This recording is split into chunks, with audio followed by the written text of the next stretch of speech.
लघु माने छोटा।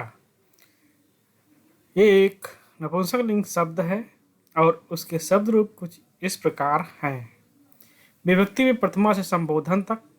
वचन एक वचन, द्विवचन, बहुवचन। प्रथमा में एक वचन लघु, द्विवचन लघुनी, बहुवचन लघूनि।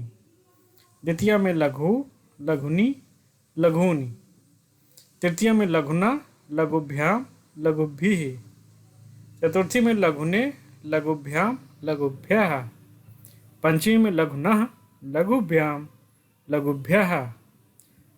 षष्ठी में लघुनः, लघुनोः, लघूनाम्।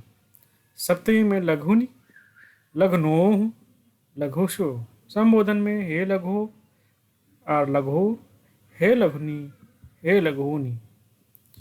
प्लीज़ वीडियो को ज़्यादा से ज़्यादा शेयर कीजिए और चैनल को सब्सक्राइब कीजिए।